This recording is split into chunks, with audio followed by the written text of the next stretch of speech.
అందరికీ praise lord. మే 15th ఈరోజు దేవుని వాగ్దానము. మీ అవమానమునకు ప్రతిగా రెట్టింపు ఘనత నొందుదురు. యెషయా 61:7.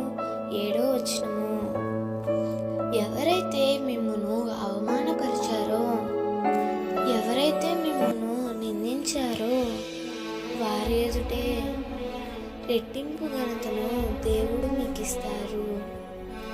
అవమానములు, నిందలు మానవ జీవితంలో సహజంగా వస్తూ పోతూ ఉంటాయి.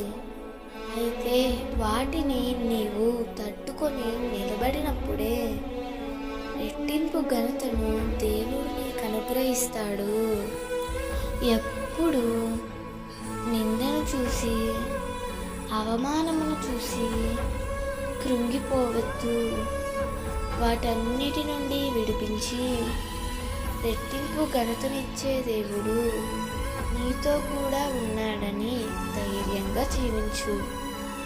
ఆనాడు యోబును స్నేహితులు, బంధువులు ఎంతో నిందించారు. యోబు ఏదో రహస్య పాపం చేశాడు, అందుకే అన్నిటిలో నష్టపోయాడని యోబును అవమానపరిచారు. అయితే వాటన్నిటినీ తట్టుకొని నిలిచిన యోబుకు దేవుడు రెట్టింపు ఘనతనిచ్చాడు. ప్రియమిత్రమా, నీ జీవితంలో కూడా ఎన్ని అవమానాలు అనుభవిస్తున్నా కృంగిపోకు.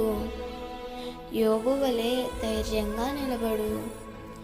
దేవుడు తప్పకుండా రెట్టింపు ఘనతతో పాటు రెట్టింపు దీవెనను కూడా అనుగ్రహిస్తాడు.